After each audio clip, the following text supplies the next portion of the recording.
आदाब, नमस्कार, अस्सलाम वालेकुम नाजरीन। पल पल न्यूज़ के न्यूज़ रूम में आप सबका खैर मकदम है और मैं हूं आपके साथ नदीम मुकरम। बीते 2 दिन पहले उत्तर प्रदेश के अंबेडकर नगर में घटी टांडा में रिजवान की जो खबर आई उस पर एक खबर रखी गई। उस खबर को तमाम तरीके से बताने की कोशिश की गई और कुछ लोगों ने उस खबर के बारे में ये बताना चाहा कि वो खबर जो है वो गलत है, उसे पुलिस वालों ने नहीं मारा, वो मोटरसाइकिल लेकर के जा रहा था और उसका एक्सीडेंट हो गया। ये पुलिस की गुत्थी है जो बनाई गई, जो जनता के सामने पेश की जा रही है।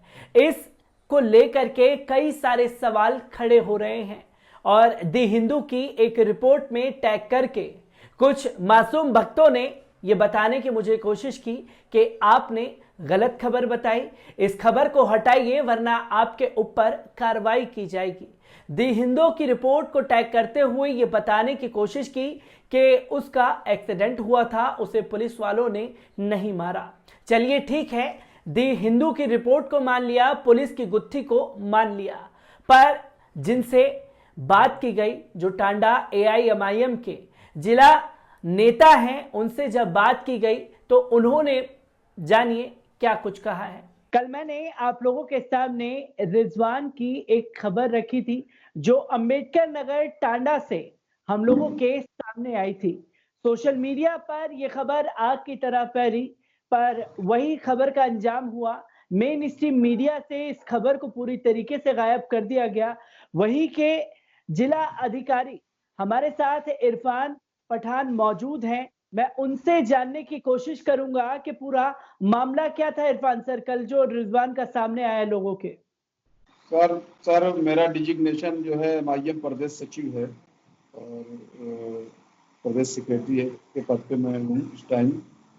वहाँ मामला ये था कि हमारा जो जिस ऑफिस में मैं बैठा हूँ यहाँ से हार्डली 200 कदम की दूरी पर उसका मकान है, उस बच्चे का जिसकी डेथ हुई है हॉस्पिटल में। तो हमारे पास अटेंडेंस सुबह 6 बजे फ़ोन बजना शुरू होता है मीडिया का कि अरे इरफान भाई क्या आपको कुछ जानकारी है, वो बच्चा एक्सपायर कर गया। तो हमने कहा कौन बच्चा? उन्होंने बताया कि ऐसे ऐसे आपके घर से जो थोड़ी दूरी पर उसका घर है और वो एक्सपायर कर गया और उसके परिवार वाले ये कह रहे हैं जब तक इरफान पठान नहीं आ जाएंगे तो हम बयान नहीं देंगे। तो ये बात जब मेरे तक आई तो मैंने कहा यार अभी तो मॉर्निंग में मुझको तैयार होने में भी तकरीबन नियर अबाउट 1-1.5 घंटा लगेगा। खैर चूंकि घटना बड़ी थी, मैं आनन फानन में उठा, तैयार हुआ, तैयार होकर के मैं उसके दरवाजे पहुंचा तो काफी पुलिस फोर्स खड़ी हुई थी, तमाम नेतागण खड़े हुए थे। खैर वहां पे मीडिया रूबरू होना चाह रही थी लेकिन मैं मीडिया से रूबरू नहीं हुआ उस टाइम, क्योंकि मैं सच्चाई तक पहुंचना चाह रहा था कि सच्चाई है क्या। मैं वहां से उनके परिवार के 2 लोगों को लेकर के डेड बॉडी देखने के लिए जिला हॉस्पिटल की तरफ रवाना हो गया। जिला हॉस्पिटल पहुंचा तो वहां डॉक्टरों से मेरी मुलाकात हुई। डॉक्टरों ने मुझसे कहा कि मैंने जब उनसे अपनी बात रखी कि मैं देखना चाह रहा हूँ बॉडी, तो उन्होंने कहा कि चूंकि बॉडी सील हो चुकी है और बगैर प्रशासन की इजाजत के आपको बॉडी दिखाई नहीं जा सकती। तो मैंने फिर कप्तान अम्बेडकर नगर को फोन लगाया। मैंने कहा सर ऐसे ऐसे है और इस तरीके से यहाँ पे कहा जा रहा है। उन्होंने मुझसे टेलीफोनिक बात की और कहा कि आप परेशान ना हो, मैं नियर अबाउट आधे घंटे में वहां पहुंच रहा हूँ। खैर वो आए, फिर वहां काफी गुफ्तगू हुई हमारे और जिला कप्तान के बीच और तमाम चीजें डिस्कस में आई। तो मैंने कहा कि सर अगर पुलिस इस तरीके से प्रताड़ना करती है आम नागरिक की तो जाहिर सी बात है अगर आम नागरिक नहीं सुरक्षित है तो फिर ये प्रशासन का चाक चौबंद किस बात का। तो उन्होंने कहा आप इससे परेशान ना हो, आपने 2 शर्तें हमारे सामने रखी है। मैंने 2 शर्तें वहां पे रखी थी कि एक तो जो दोषी, अगर ये घटना हुई है तो जो दोषी पुलिसकर्मी हैं उनको पनिश किया जाए संवैधानिक धाराओं के तहत। तो उन्होंने एक तो ये शर्त मान ली मेरी। दूसरी मैंने एक शर्त रखी थी कि क्योंकि परिवार बहुत ही गरीब है तो इसलिए परिवार को मुआवजा उचित कंपनसेशन दिया जाए। उन्होंने कहा चलिए मैं इसको भी एग्री करता हूँ और उन्होंने कहा इसको पंचनामा करा दिया जाए। तो अभी जो है पीएम के लिए इसको भेज दिया। ये सारे डिस्कशन दरमियान होते रहे, तो जब मर्चरी से बॉडी निकाली गई तो एक बच्चा था वहां पे जिसने हमको सारी सिचुएशन से अवगत कराया, क्योंकि उस टाइम एडिशनल महोदय हमको लेकर के दोबारा टांडा आ गए। टांडा और जिला अस्पताल की जो दूरी है नियर अबाउट वो 20 से 22 किलोमीटर की है। तो मैं जब टांडा आ गया तो मेरे पास फोन आया कि इरफान भाई उसके जो बॉडी पे चोटें बहुत हैं। जी मैं फिर यहाँ से निकला और जिला वहां पे कि पीएम हाउस पहुंचने से पहले मैं बॉडी देख लूं। खैर मैं देख नहीं पाया। पीएम हाउस में बॉडी को दाखिल कर दिया गया। खैर पोस्टमार्टम हुआ। पोस्टमार्टम होने के बाद हम लोग काफी देर तक इंतजार करने के बाद जब पोस्टमार्टम कंप्लीट हुआ नियर अबाउट 4 बजे 4:30 बजे, तो हम लोग बॉडी उसमें एम्बुलेंस से लेकर के घर की तरफ रवाना हुए। इस दरमियान हमारी प्रशासन से गुफ्तगू होती रही, टाइम टू टाइम बात होती रही कि सर हमारी ये डिमांड है कि इसकी निष्पक्ष तरीके से जांच कराई जाए और अगर पुलिस कर्मी दोषी है तो उनको पनिश किया जाए इस मामले को लेकर के। प्रशासन हामी भरता रहा। उसने कहा कि हम इनिशियली जो भी हमारी जेब से मदद होगी हम इनिशियली कर दे रहे हैं, लेकिन जो है हम 5 लाख के कंपनसेशन के लिए रिकमेंड कर देते हैं मुख्यमंत्री पोस्ट से, और उसके लिए हम कार्रवाई आगे बढ़ा दे रहे हैं। ये हम वादा करते हैं कि हम इसको दिला देंगे। अब रही बात, हमने एफआईआर दर्ज करने की बात की कि तहरीर दी गई है उस पर कम से कम एक एफआईआर पंजीकृत हो जाए, तो उन्होंने कहा कि पुलिस अधिकारी के खिलाफ एफआईआर विदाउट विवेचना नहीं किया जा सकता, विवेचना पहले होगी उसके बाद एफआईआर दर्ज होगा। तो हमने कहा सर कितना टाइम आप लेंगे इसमें, क्योंकि मेरी ही 1-to-1 डिस्कशन चल रहा था, मैं ही लीड कर रहा था इस पूरे प्रकरण को। तो उन्होंने कहा कि हमको 24 से 48 घंटे का समय चाहिए, इसमें हम सारे सीसीटीवी फुटेज खंगालेंगे, सारे लोगों को व्यू लेंगे, सारी चीजें ये एडिशनल महोदय ने हमारे सामने रखी। हमने कहा ठीक है सर। इरफान साहब, मैं एडिशनल महोदय का नाम भी जानना चाहूंगा जिससे आप पूरी तरीके से राब्ता कर रहे थे। मिश्रा जी हैं। अब इस एग्जैक्ट नाम तो इस टाइम हमको जानकारी नहीं है।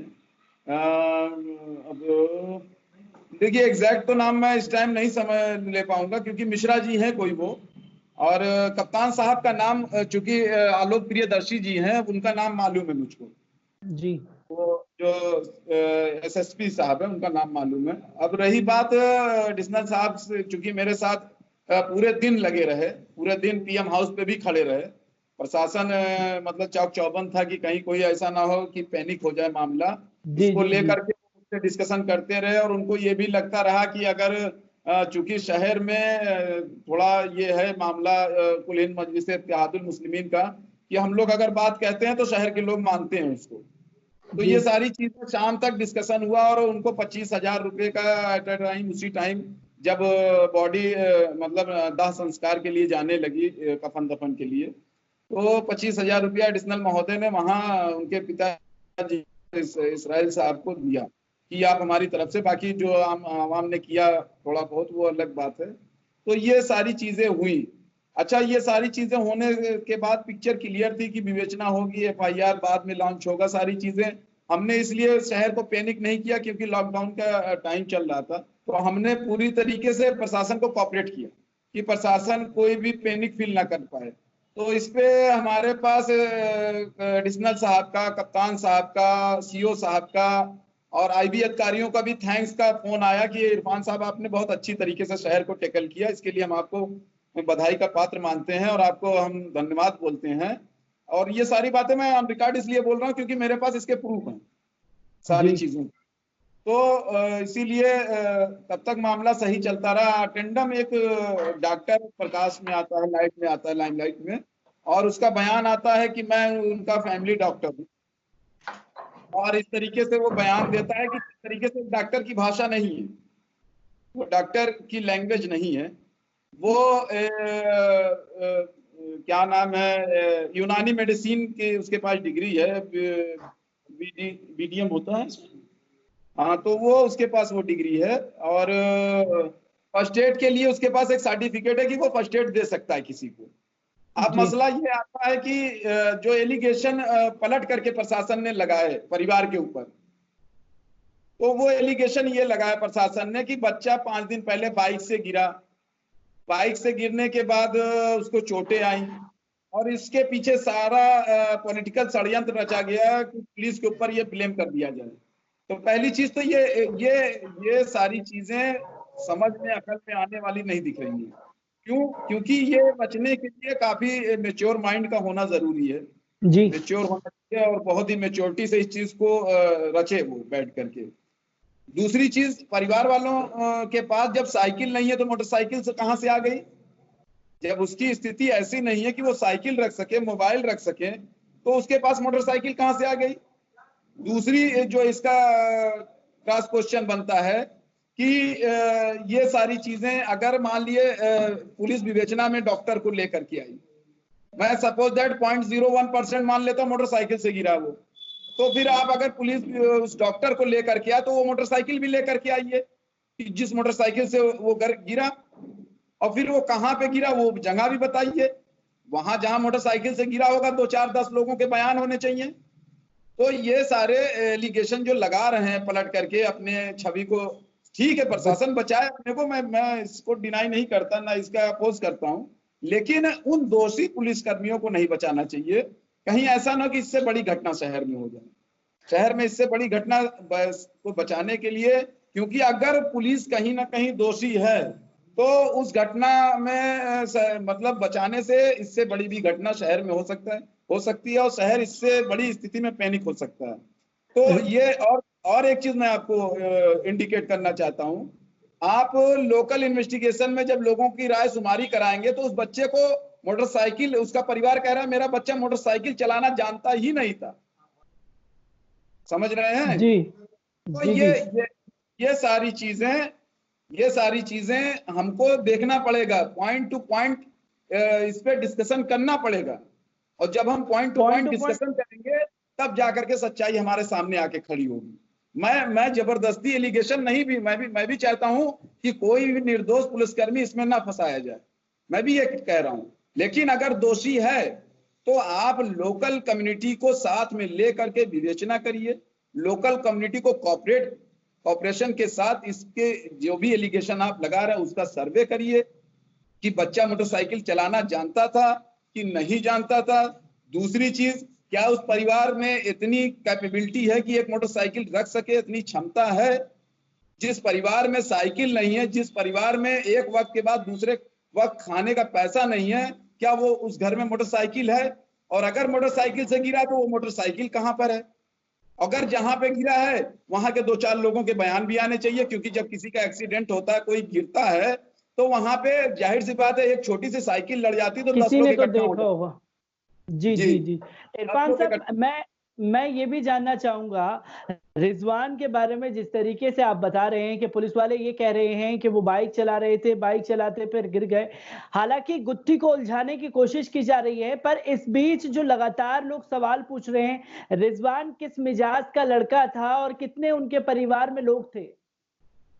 उनके परिवार में, रिजवान के परिवार में उनके माता पिता हैं, उसकी 2 बहनें हैं छोटी, और एक छोटा भाई है। सबसे बड़ा परिवार का वही बच्चा था, वही पल्लोदारी करता था, ठेला चलाने वाला। तो अब उसके परिवार का भरण पोषण के लिए बड़ी दिक्कतें आके खड़ी हो गई। उनके पिताजी की वो स्थिति है नहीं। हाँ, चूंकि लिटरेसी की वजह से बयानों में फ्लक्चुएशन आ सकते हैं, जैसे अब वो इतना मेच्योर नहीं है कि हम हमारे आपके जैसे बात कर लें, तो उस बयानों के फ्लक्चुएशन से आप ये अंदाजा नहीं लगा सकते कि मतलब वो षड्यंत्र रच रहे हैं। जब अगर वो इतने ही कैपेबल होते तो बयानों में फ्लक्चुएशन क्यों आते? अगर वो इतने ही मेच्योर होते मेंटली तो बयान फ्लक्चुएट क्यों होते? उनको तो सिर्फ ये दर्द है कि मेरा बच्चा चला गया, उनको ये दर्द है कि मेरा बच्चा, वो पुलिस ने मारा या नहीं मारा ये तो इन्वेस्टिगेशन का मैटर है, लेकिन अभी प्रेजेंट टाइम में अगर पुलिस पलट करके इल्जाम लगा रही है, इल्जाम आयद कर रही है, तो ये कतई गलत है। इतनी जल्दी क्या है प्रशासन को इल्जाम लगाने की कि एक्सीडेंटल मतलब उसको इंजरी है ना, पीएम रिपोर्ट में इंजरी शो हो रही है ना। अब ये मैटर जो है मतलब अदालत का है कि वो इंजरी, वो डॉक्टर से जब वहां डिबेट होगी, बहस होगी, जीरा होगी, तो डॉक्टर बताएगा कि इंजरी कैसे आ सकती है, इस नेचर की इंजरी किस तरीके से आती है। तो इतनी जल्दी में क्यों है? प्रशासन। ये इतनी इतनी हड़बड़ाहट क्यों है? ये हड़बड़ाहट तो नहीं होनी चाहिए ना।